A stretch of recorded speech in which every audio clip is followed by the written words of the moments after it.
क्या युवाओं की आवाज को ये देश सुनना ही नहीं चाहता? जो युवा बेरोजगार है, क्या उनके अधिकारों की बात नहीं होना चाहती इस देश में? क्या जो हमारे भाई, जो भविष्य की पीढ़ी है, जो इस देश को मजबूत करेंगे, क्या उनकी युवाओं की आवाज हम नहीं सुनना चाहते?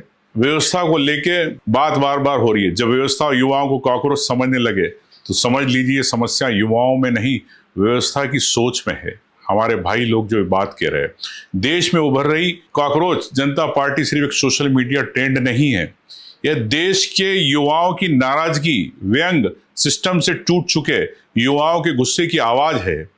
कुछ ही दिनों में इंस्टाग्राम पर 12 से 13 मिलियन से ज्यादा फॉलोअर्स और एंगेजमेंट हो गए। यह सिर्फ नंबर नहीं है, इन युवाओं की भावना है। यह उस पीढ़ी की आवाज है जो अब चुप नहीं रहने वाली।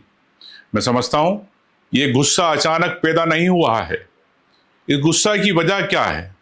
यह वर्षों की बेरोजगारी, पेपर लीक, व्यापम जैसे घोटालों से टूटी हुई युवा पीढ़ी का गुस्सा है। यह वर्तमान सरकार से नाराज है। युवा, वो सरकार युवाओं की आवाज से डर गई है। सोशल मीडिया अकाउंट बंद किए जा रहे हैं, इसलिए कॉकरोच जनता पार्टी के कई अभी मालूम पड़ा है कि एक्स अकाउंट को बैन कर दिया गया भारत में। अब मुझे लगता है ऐसे युवाओं की आवाज क्यों बंद की जा रही है? जो उन्होंने मैनिफेस्टो निकाला कॉकरोच जनता पार्टी ने, मैं भी सहमत हूं इस बात से कि राज्यसभा में के अंदर कोई भी चीफ जस्टिस नहीं होना चाहिए।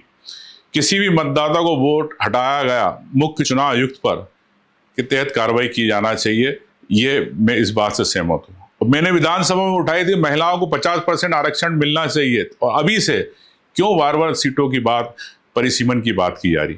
कॉर्पोरेट नियंत्रण मीडिया चैनलों को लेके लाइसेंस रद्द किए जाना है, गोदी मीडिया को रोका जाना चाहिए, बैंक खातों की जांच कराई जाना चाहिए।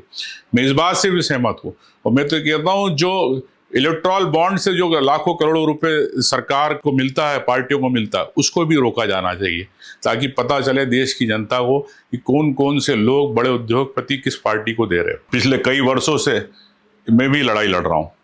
सरकार को समझना होगा, इस देश की युवा पीढ़ी की भावना को समझना होगा। इस ताकत को मैं युवाओं से कहना चाहता हूँ, मजबूत करो। मैं आपके साथ हूं। और मैं आपके इस पूरे मैनिफेस्टो के अंदर एक चीज और मेरे सुझाव के रूप में जा रहा, देश के अंदर ईवीएम मशीन बंद होना चाहिए। जब अमेरिका में बंद हो सकती है तो हमारे देश में क्यों नहीं हो सकती? कनाडा में बंद हो सकती है तो हमारे देश में क्यों नहीं हो सकती?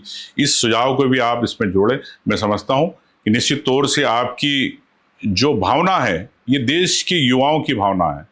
अराजकता फैल रही है, लोगों के आवाज बंद की जा रही है, पत्रकारों की आवाज बंद की जा रही है, युवाओं की आवाज बंद की जा रही है, कलाकारों की आवाज बंद की जा रही है, विपक्ष की आवाज बंद की जा रही है। अगर यही मैं युवाओं से कहना चाहता हूं, देश के जेनजी से कहना चाहता हूं कि आप आगे आए, हम सब आपके साथ है, क्योंकि देश हमारा है। इस देश के लिए हमको सबको एक होकर लड़ना पड़ेगा। मेरे ये व्यक्तिगत विचार है।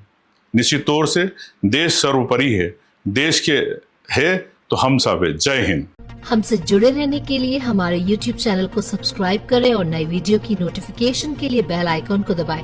अगर आप ये वीडियो Facebook पर देख रहे हैं तो लाइक जरूर करें और ज्यादा से ज्यादा शेयर करें। धन्यवाद।